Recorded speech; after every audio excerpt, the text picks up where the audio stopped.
Hello friends, good morning to you all. Welcome once again on my YouTube channel Learn English for Competitive Exams. Friends, पिछले class में हम लोगों ने पढ़ा था नाउन एंड केसेस का पार्ट 1। बीच में काफ़ी गैप हो गया था, बट मैं हम लोग इसको कंटिन्यू करते हैं। आगे से हमेशा कंटिन्यू वीडियोस आएंगे, इसलिए आप लोग प्लीज़ कीप वॉचिंग। फ्रेंड्स, तो मैं ये थोड़ा पिछले क्लास का रिकैप देना चाहूँगा आपको। फर्स्ट क्लास में हमने पढ़ाया था नाउन एंड केसेस। उसमें हम लोगों ने पढ़ा था केसेस कितने प्रकार के होते हैं। तो मैं बता दूं कि केसेस 4 प्रकार के होते हैं, ठीक है। Nominative case first, second objective case, third positive case and fourth is vocative case, ठीक है। तो ये केसेस क्या क्या होते हैं। नॉमिनेटिव केस क्या होता है, एज ए सब्जेक्ट यूज़ किया जाता है, ठीक है। जैसे अगर मैं एक सेंटेंस लिख रहा हूँ, आई एम प्लेइंग, राइट। अगर ये एक सेंटेंस है आई एम प्लेइंग, तो इसमें सब्जेक्ट क्या है, आई, ठीक है। तो ये जो है ये कौन से केस में है, नॉमिनेटिव केस में है, ठीक है। तो हम लोग अगर कोई भी सब सेंटेंस शुरू करते हैं तो उसमें जो सब्जेक्ट होता है वो नॉमिनेटिव केस में आता है, ठीक है। वो हमेशा नॉमिनेटिव केस में रहेगा, ठीक है। उसको हम लोग नॉमिनेटिव केस बोलते हैं, ठीक है। उसके बाद नेक्स्ट है ऑब्जेक्टिव केस, ठीक है। ऑब्जेक्टिव केस मतलब उसमें अगर हम लोग कोई सेंटेंस लिखते हैं, ठीक है, वो उसमें ऑब्जेक्ट के स्थान पे आएगा, ठीक है। कोई प्रोनाउन ऑब्जेक्ट के स्थान पे आता है, उसको हम लोग ऑब्जेक्टिव केस बोलते हैं, राइट। थर्ड है हमारा पॉजेसिव केस। पॉजेसिव केस क्या कहलाता है, किसी भी ऑब्जेक्ट पे किसी भी मनुष्य या वस्तु का उसका पोजीशन बताता है, अधिकार बताता है, ठीक है। जैसे मैं बोलूँगा दिस इज़ माई मार्कर, ठीक है। तो दिस इज़ माई मार्कर है, इस पर मेरा अधिकार है। तो इसको अगर सेंटेंस में लिखेंगे, अगर मेरा नाम रहेगा तो उसमें देवेंद्राज मार्कर, मतलब नाम के ऊपर क्या रहेगा, एपोस्ट्रोफी एस रहेगा। देख लीजिए इसमें अगर मैं देखता हूँ इधर सेंटेंस में, तो देवेंद्राज मार्कर, ठीक है। मतलब ये मेरा नाम, इसमें एपोस्ट्रोफी एस जो है ये हमारा इसमें पोजीशन शो कर रहा है, राइट। तो ये पॉजेसिव केस का एग्जांपल हो गया, ठीक है।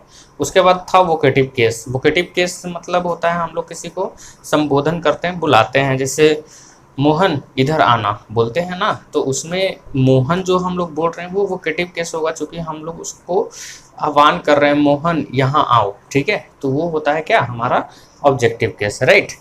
तो फ्रेंड्स, ये हम लोगों ने पढ़ा था। और एक रूल भी पढ़ा था कि लेट के बाद किसी भी सेंटेंस में अगर लेट का यूज है तो उसके बाद हमेशा ऑब्जेक्टिव केस का यूज होता है। लेट एग्जांपल देख लेते हैं। Let me speak on this matter, ठीक है। तो लेट है, लेट के बाद क्या, मी का यूज हुआ सेंटेंस में। अगर देखना चाहें तो आइए देख लेते हैं। Let me speak on this matter, ठीक है। तो वही था रूल कि लेट के बाद हमेशा जो होगा प्रोनाउन वो ऑब्जेक्टिव केस में होगा, राइट। तो ये हमारा था फर्स्ट रूल, ठीक है। तो चलिए फ्रेंड्स शुरू करते हैं हम सेकेंड रूल से, ठीक है।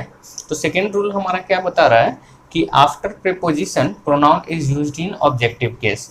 मतलब प्रीपोजिशन के बाद प्रोनाउन जो होगा वो ऑब्जेक्टिव केस में होगा, ठीक है। अगर किसी सेंटेंस में, ठीक है, प्रीपोजिशन यूज हुआ है और प्रीपोजिशन के बाद जो प्रोनाउन है वो हमेशा ऑब्जेक्टिव केस में होगा, ठीक है। यहाँ पर देखिए, there is a nice relation between her and me. ये हमारा क्या है, प्रीपोजिशन है बिटवीन। तो इसके बाद क्या है, ये हर एंड से जुड़ा हुआ है, तो ये यहाँ भी क्या होगा, ऑब्जेक्टिव केस होगा, मी, ठीक है। क्योंकि कंपैरिजन जब भी करेंगे तो ऑब्जेक्टिव केस का ऑब्जेक्टिव केस से ही करेंगे, ठीक है।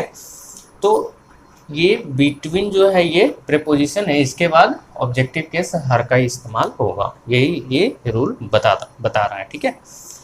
फ्रेंड्स, ये ध्यान में रखना है, ये काफ़ी इंपॉर्टेंट चीज़ है, ठीक है। क्योंकि इसमें गलती करने के मैक्सिमम चांसेस रहते हैं, ठीक है। हर के जगह पे हम लोग सी कर देंगे, मी की जगह पे आई कर देता है, और ये ऐसा एग्जामिनेशन में पूछ देता है, ठीक है। ये काफ़ी पूछे जाते हैं, इसलिए इसको हमेशा ध्यान में रखना है, ठीक है। थर्ड देखते हैं, after then pronoun should be used in nominative case, ठीक है।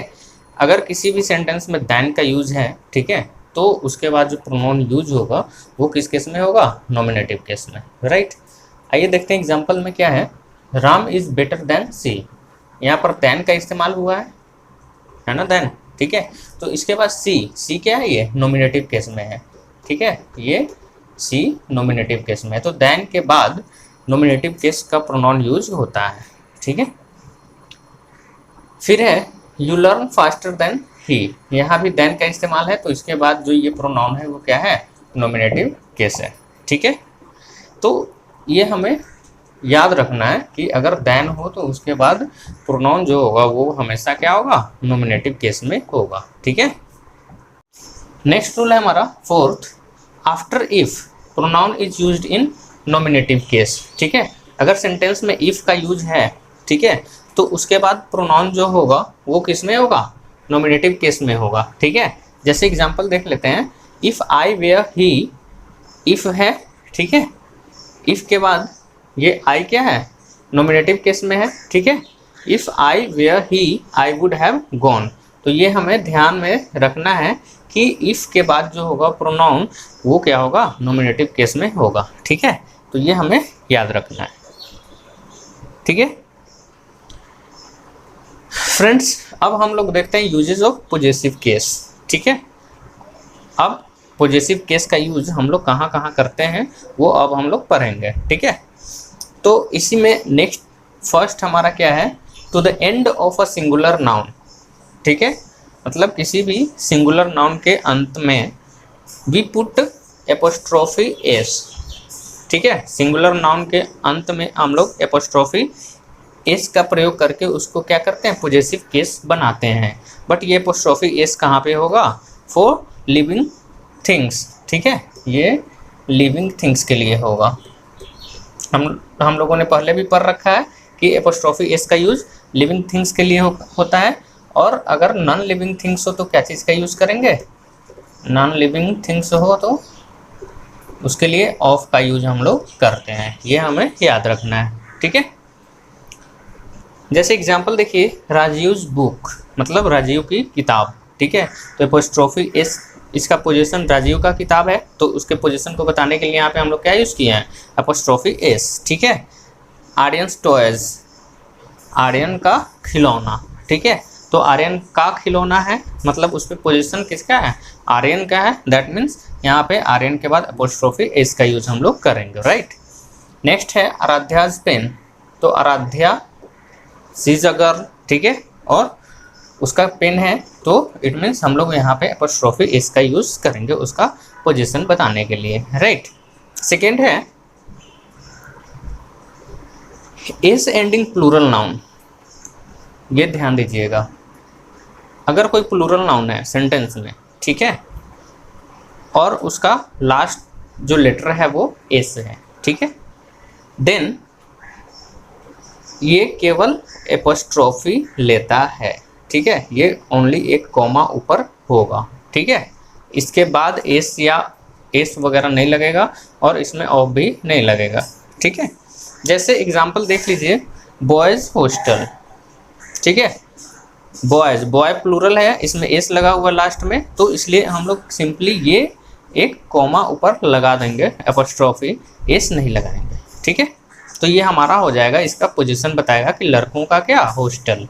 ये काफ़ी इंपॉर्टेंट है, ऐसा क्वेश्चन एग्जाम में दे देता है और हम लोग जल्दीबाजी में क्या उसको इग्नोर कर लेते हैं या उस पर ध्यान नहीं जाता और वो गलत हो जाता है, राइट।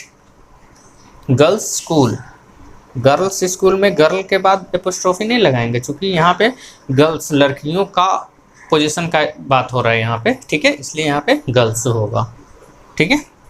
लेकिन इसमें एक्सेप्शन है, वुमेंस कॉलेज अगर हम लोग लिखेंगे, ठीक है, तो यहाँ पे एपोस्ट्रोफी एस का यूज करेंगे, क्यों, क्योंकि वीमेन जो है, हम प्लूरल इसका बनाते हैं वुमेन का, तो वीमेन होता है, ठीक है, और इसके लास्ट में एस यूज नहीं होता है, ठीक है। तो इसलिए हम यहाँ पे एपोस्ट्रोफी एस का यूज करके इसको पोजीशन बनाएंगे, ठीक है। चूँकि वुमेन का प्लूरल वीमेन होता है, ठीक है। इसके लास्ट में हम लोग एस लगा करके उसको प्लूरल नहीं बनाते हैं, सो दैट यहाँ पे हम लोग एपोस्ट्रोफी एस का यूज़ करके इसमें पोजीशन का इस्तेमाल करेंगे, ठीक है। उसी तरह से मेंस कंपटीशन, मैन का प्लूरल मेन, ठीक है। ये क्या होता है, मैन, ये सिंगुलर होगा और इसका ये प्लूरल होगा मेन, ठीक है। तो मेन होता है, इसमें लास्ट में हम लोग एस लगा करके इसको प्लूरल नहीं बनाते हैं, ठीक है। तो इसलिए ये एपोस्ट्रोफी एस का यूज़ करेंगे इसका पोजीशन बताने के लिए, ठीक है। उसी तरीके से चिल्ड्रंस पार्क, चूँकि चाइल्ड का चिल्ड्रन होता है, ठीक है, तो इसलिए यहाँ पे भी एपोस्ट्रोफी एस लगा करके हम लोग चिल्ड्रंस का पोजीशन बताएंगे, ठीक है। आई होप आपको समझ में आ रहा होगा। अगर कहीं पे कोई प्रॉब्लम हो तो बेशक आप कमेंट सेक्शन में जा कर के वहाँ पे आप कमेंट कर ले, मैं उसका रिप्लाई ज़रूर दूंगा, ओके। तो चलिए दोस्त, नेक्स्ट रूल हम लोग देखते हैं, ठीक है। तो फ्रेंड्स, नेक्स्ट रूल है हमारा, in compound nouns we use possessive with the last term. Compound noun, जैसे देखेंगे कि कंपाउंड नाउन क्या होता है, एक वर्ड नहीं होता है, एक से अधिक वर्ड होता है, ठीक है। उसको हम लोग कंपाउंड नाउन बोलेंगे, ठीक है। तो उसमें पोजेसिव का यूज़ कहाँ करेंगे, ये कन्फ्यूजन की बात हो जाती है। कई बच्चे शुरू के वर्ड में ही ये पोजेसिव का यूज़ रहता है तो वो उसे सही मान लेते हैं। तो अगर हम लोग इस चीज़ को नहीं जानेंगे कि कहाँ पे एक्चुअल यूज होता है तो गलती करने की चांसेस ज़्यादा रहेगी, ओके। तो इसलिए ये रूल काफ़ी इम्पोर्टेंट है हमारे लिए, ठीक है। क्योंकि इसमें हमेशा क्वेश्चन देगा, तो कंपाउंड नाउन अगर रहेगा भी तो फर्स्ट नाउन में ही एपोस्ट्रोफी एस का यूज करके हमें देता है, ठीक है। तो इसे बिल्कुल ही याद रखिए, ठीक है। जैसे ये एक वर्ड है कमांडर इन चीफ, ये कंपाउंड नाउन है, ठीक है। इसमें 3 आपको वर्ड दिख रहा है, ठीक है। तो इसमें कन्फ्यूजन ये होगा, कमांडर में लगाएं, इनमें लगाएं, चीफ में लगाएं, किस में लगेगा भाई। अगर हम रूल नहीं जानेंगे तो किसी में भी लगा देंगे, मोस्टली फर्स्ट में ही लगाते हैं, ठीक है। तो ऐसा बिल्कुल नहीं करना है, वो बिल्कुल रॉन्ग हो जाएगा, राइट। तो इसलिए ये रूल काफ़ी इम्पोर्टेंट है कि अगर कंपाउंड नाउन हो तो हम लोग उसके लास्ट वाले वर्ड में एपोस्ट्रोफी एस लगा करके उसे हम लोग क्या बनाते हैं, पोजेसिव केस, ठीक है। तो कमांडर इन चीफ्स ऑर्डर, ठीक है। फादर इन लॉज प्रॉब्लम, ठीक है। Father in law compound noun है, इसलिए इसके लास्ट वर्ड में एपोस्ट्रोफी एस लगा हुआ है। उसी तरीके से मदर इन लॉज हाउस, ये भी लास्ट में है, लॉज पे एपोस्ट्रोफी एस लगा हुआ है, ठीक है। इंजीनियर इन चीफ्स ऑफिस, ठीक है। तो ये लास्ट में चीफ है, इसके लिए इस पे एपोस्ट्रोफी एस का यूज किया हुआ, ठीक है। नेक्स्ट देखते हैं, फोर्थ रूल क्या कहता है, if possessive is used before then, ठीक है, it should be used after then. अगर किसी सेंटेंस में देन का यूज है, ठीक है, और जस्ट उस देन के पहले पोजेसिव केस का यूज किया हुआ, ठीक है, तो उस देन के बाद भी जो नाउन होगा उसमें पोजेसिव केस का यूज होगा, ठीक है। ये हमेशा ध्यान रखना है, काफ़ी इंपॉर्टेंट चीज़ें हैं। ऐसा क्वेश्चंस काफ़ी बनते हैं और एग्जामिनेशन में डायरेक्टली पूछे भी जाते हैं, ठीक है। इसलिए इसे हमेशा याद रखना है, राइट। जैसे Ravi sister is more beautiful than Karan, ये देन है, ठीक है। तो ये इसके पहले रविज, ये क्या है, एपोस्ट्रोफी एस का यूज किया हुआ, ठीक है। तो देन के बाद जो नाउन है इसमें भी एपोस्ट्रोफी एस का यूज होगा, ठीक है। कहीं कहीं क्या होता है, अगर कॉमन एरर में आप देखेंगे तो या तो यहाँ पे एपोस्ट्रोफी एस गायब कर देगा या फिर यहाँ पे एपोस्ट्रोफी एस गायब कर देगा, और अगर हम रूल नहीं जानते रहेंगे तो उससे क्या सही मान लेंगे। तो इसलिए इसको जानना बहुत ज़रूरी है, ठीक है। तो ये हमेशा हमें ध्यान में रखना है कि अगर सेंटेंस में देन दिया हुआ है, ठीक है, और इसके पहले नाउन में पोजेसिव केस का यूज़ किया हुआ है तो इसके बाद वाले नाउन में भी क्या होगा, पोजेसिव केस होगा, ठीक है। जैसे आइए हम लोग इसका समझते हैं, जस्ट एक मीनिंग क्या होता है, ठीक है। यहाँ पे दिया हुआ है Ravi sister is more beautiful than Karan. अगर एपोस्ट्रोफी इस नहीं लगाएंगे तो क्या होगा, रवि की सिस्टर वो करण से ज़्यादा सुंदर है। तो यहाँ पे कंपेयर किससे हो जा रहा है, करण से। अगर हम लोग यहाँ पे एपोस्ट्रोफी एस नहीं लगा रहे हैं तो इसका रवि की सिस्टर का कंपेयर हम करण से कर सकते हैं, नहीं कर सकते हैं। क्यों? क्योंकि वो ये गर्ल है और ये करण क्या है, बॉय है, ठीक है, इसलिए ये गलत हो जाएगा हमारा। समझ में आया? तो इसके लिए क्या करते हैं, सेंटेंस सही होने के लिए यहाँ पे हम अगर कोई एपोस्ट्रोफी एस लगाएंगे तो क्या होगा, Ravi sister is more beautiful than Karan's. अब क्या हो रहा है कि रवि की बहन करण की बहन से ज़्यादा सुंदर है, इसका अब ये सेंस होता है, ठीक है। तो रवि की बहन का ऑब्वियस सी बात है कि हम अगर कंपेयर करते हैं किसी लड़की का तो लड़की से ही कंपेयर करेंगे, लड़का से तो उसकी ब्यूटी का कंपेयर नहीं करेंगे ना। तो यहाँ पर Ravi sister is more beautiful than Karan's, मतलब रवि की सिस्टर जो है वो करण की सिस्टर से ज़्यादा ब्यूटीफुल है, ठीक है। तो इसको करण की सिस्टर को डिनोट करने के लिए हम लोग यहाँ पे ओनली एपोस्ट्रोफी एस लगा देंगे, तो ये वही सेंस देगा, क्या, करन्स सिस्टर, राइट। समझ में आ गया? Next, Roshan's brother is more intelligent than Ravi's, ठीक है। रोशन का भाई रवि के भाई से ज़्यादा तेज है, इंटेलिजेंट है, कोई दिक्कत नहीं। गाइज काफ़ी इंपॉर्टेंट चीज़ें हैं, ठीक है, इसलिए इसको अच्छे से पढ़िए। अगर आप नोट करना चाहते हो तो वीडियो पॉज करके नोट भी कर लीजिए, या आपके पास अगर बुक अवेलेबल होगा तो उसमें भी होगा, ठीक है। तो इस चीज़ को लर्न कर लीजिए अच्छे से और एक्सरसाइज भी अच्छे से कर लीजिए ताकि ये चीज़ें हमेशा याद रहे।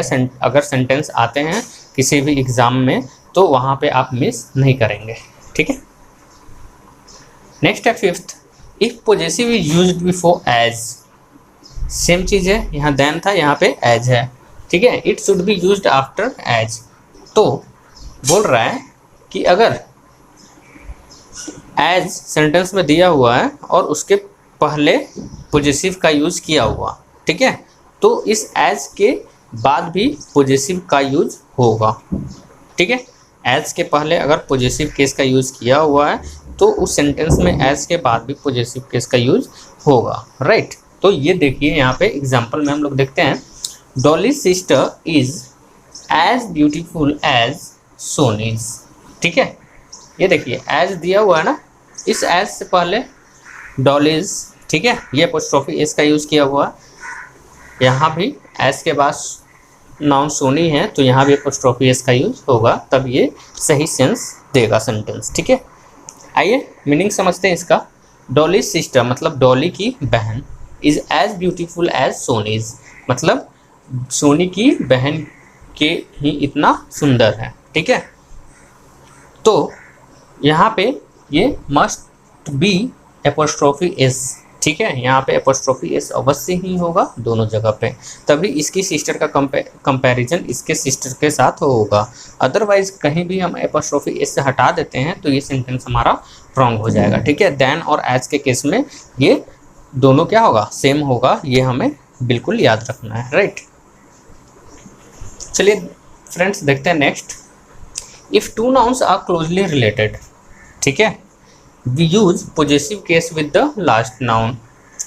अगर दो नाउन सेंटेंस में दिया हुआ है और वो काफ़ी क्लोजली रिलेटेड हैं, इट मीन्स अगर वो रिलेशनशिप में है, ठीक है, तो लास्ट वाले नाउन पे हम लोग क्या करते हैं, पॉजेसिव केस का यूज करते हैं, ठीक है। आइए एग्जाम्पल से इस चीज़ को समझते हैं।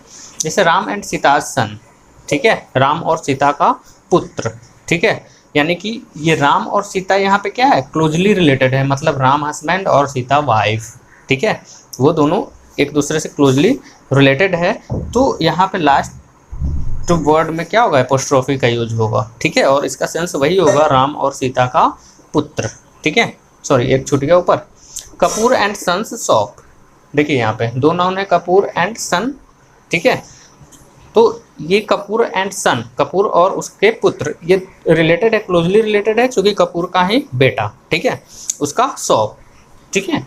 तो यहाँ पे हम लोग दोनों पे एपोस्ट्रोफी एस नहीं लगाएंगे, और एग्जामिनेशन में क्या करता है, दोनों पे एपोस्ट्रोफी एस लगा करके क्वेश्चन आपसे दे देगा कॉमन एरर में, ठीक है। तो इसको ध्यान में रखना है कि ऐसा दो नाउन अगर हो, दोनों क्लोजली रिलेटेड हो, ठीक है, तो हम लोग लास्ट वाले नाउन के ऊपर एपोस्ट्रोफी एस का यूज करेंगे, ठीक है।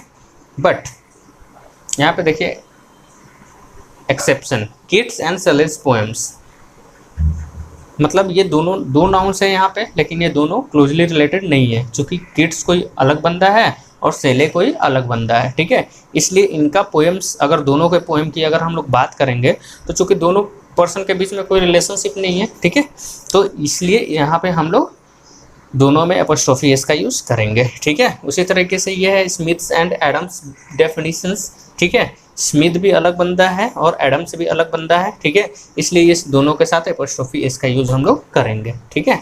तो ये हमें बिल्कुल याद रखना है, ठीक है।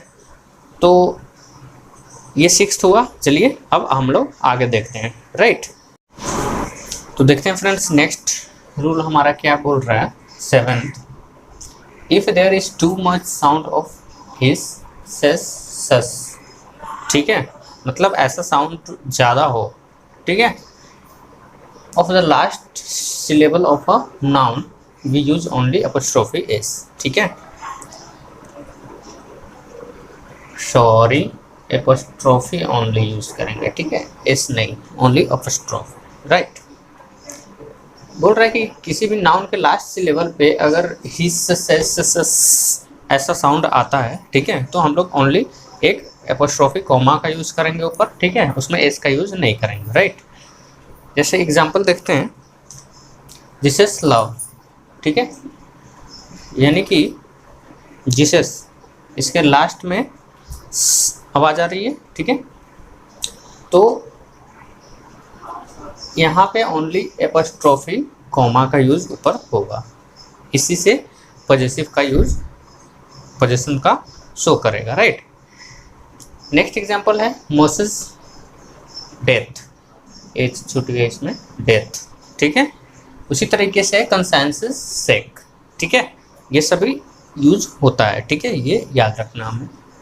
नेक्स्ट है possessive is also use with some personified phrases, ठीक है, कुछ मानव के रूप में फ्रेजेज यूज किया जाता है, ठीक है, वहाँ पे भी पोजेसिव का यूज किया जाता है।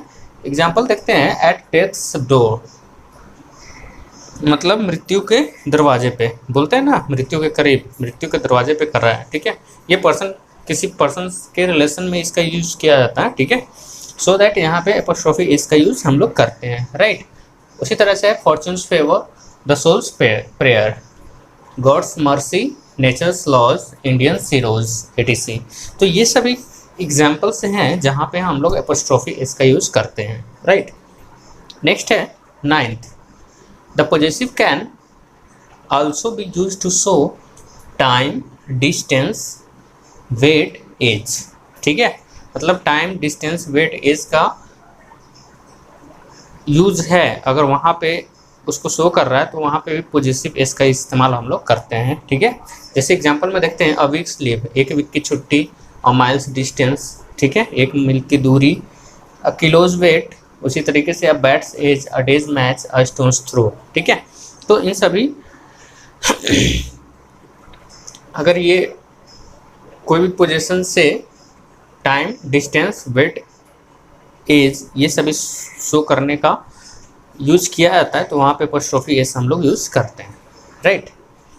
आइए फ्रेंड्स नेक्स्ट देखते हैं, possessive can to be use to indicate, possessive का इस्तेमाल हम लोग यह भी इंडिकेट करने के लिए करते हैं, क्या, school, shop, clinic, church, house, college, hospital, theatre, ठीक है, इन सभी चीज़ों में भी पोजेसिव का यूज किया जाता है। जैसे Sonia reads in Saint Columbus, Columbus पे एपोस्ट्रोफी एस है, मतलब इसका क्या मीनिंग होता है कि सेंट कोलंबस स्कूल में, सोनिया सेंट कोलंबस स्कूल में पढ़ती है, ठीक है।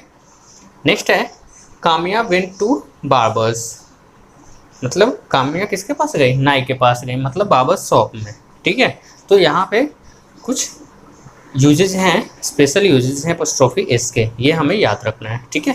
तो चलिए अब देखते हैं हम लोग आगे, इसमें कुछ थोड़े मोरे और रूल्स बचे हैं तो उसको भी हम लोग आज देख लेते हैं, ठीक है। फ्रेंड्स नेक्स्ट रूल है the following phrases are also commonly used, मतलब ये कुछ फ्रेजेज हैं, ये भी इस्तेमाल किए जाते हैं, इसे हमें याद रखना है। जैसे a boat screw at his wits end at his fingers end for mercy's sake, मतलब ऐसा फ्रेजेज जो है इसमें एपोस्ट्रोफी एस का यूज हम लोग करते हैं, राइट। नेक्स्ट देखते हैं, apostrophe S is used with anybody, somebody, nobody, everybody, anyone, someone, known, everyone, मतलब इन सभी चीज़ों के साथ एपोस्ट्रोफी एस का यूज होगा, ठीक है। जैसे एग्जांपल देख लेते हैं, everybody's business is nobody's business, मतलब सभी का बिजनेस किसी का बिजनेस नहीं है, मतलब इस तरीके का वर्ड हो, somebody, nobody, anyone, someone, known, तो यहाँ पे हम लोग एपोस्ट्रोफी एस का भी इस्तेमाल करते हैं, राइट। नेक्स्ट है हमारा 13th, apostrophe S is used with each other and one another, ठीक है, मतलब ईच अदर और वन अनदर के साथ भी हम लोग एपोस्ट्रोफी एस का इस्तेमाल करते हैं। जैसे they like each others ideas, मतलब वे एक दूसरे के आइडिया को पसंद करते हैं, मतलब ईच अदर और वन अनदर के साथ भी हम लोग एपोस्ट्रोफी एस का यूज़ कर सकते हैं, ठीक है। ऐसा नहीं है कि ये लिविंग थिंग्स नहीं है तो हम लोग नहीं करेंगे, तो ये कुछ एक्सेप्शनल वर्ड्स हैं जिसे हमें याद रखना है, राइट। ऐसा क्वेश्चन बनता है एग्जाम में। नेक्स्ट है इन, इस तरह का कंस्ट्रक्शन हो अगर सेंटेंस में, देखिए क्या a plus noun plus of plus noun, इस तरह का कंस्ट्रक्शन हो किसी सेंटेंस में, ठीक है, तो और अगर लास्ट नाउन कोई पर्टिकुलर पर्सन है, ठीक है, तो हम लोग एपोस्ट्रोफी एस का अगर इस्तेमाल पोजीशन बताने के लिए करना होगा तो हम लोग लास्ट नाउन पे करेंगे, ठीक है, वही बता रहा है। In a plus noun plus of plus noun construction, if the last noun is some particular person, then apostrophe s is used with the last noun, ठीक है। एग्जाम्पल देख लेते हैं, अ फ्रेंड ऑफ माई ब्रदर्स, मतलब मेरे दोस्त का एक, सॉरी मेरे भाई का एक दोस्त, ठीक है। अ हाउस ऑफ राम्स, ठीक है, मतलब राम का एक घर, ठीक है। तो ये सभी कुछ इंपॉर्टेंट पॉइंट्स थे हमारे इस चैप्टर में नाउन एंड केसेस में, ठीक है। तो फ्रेंड्स आप इसे अच्छे से लर्न करें, अच्छे से याद करें, और आई होप आप एग्ज़ाम में अच्छा करेंगे इन सभी चीज़ों को पढ़ के, ठीक है। तो चलिए फ्रेंड्स, अब हम अपने क्लास का एंड करते हैं, ठीक है, क्योंकि ये इतना सभी रूल्स हम लोगों ने पढ़ रखा है, ठीक है। तो आप इसको अच्छे से पढ़िए, और अगर आपके जानकारी में कोई स्टूडेंट्स हैं तो उनके साथ इसको शेयर भी कर लें, और एक रिक्वेस्ट है आपकी कि आप सब्सक्राइब भी कर लें, और अच्छा लगे तो इसको लाइक भी कर लें, क्योंकि आपका इसमें कुछ जाएगा नहीं लाइक करने में, लेकिन हमारा हौसला बढ़ता है अगर आप इसको लाइक सब्सक्राइब कर लेते हैं, ठीक है, ठीक है। तो फ्रेंड्स अब इस चैप्टर का हम लोग एक्सरसाइज करेंगे नेक्स्ट क्लास में, तो आई होप आप इसको पूरे अच्छे से पढ़ लीजिए, अच्छे से याद कर लीजिए, और उस एक्सरसाइज को हम लोग करेंगे तो उसमें कुछ और पिक्चर क्लियर हो जाएगा, ठीक है। तो चलिए फ्रेंड्स, मिलते हैं नेक्स्ट क्लास में, till then bye bye, take care.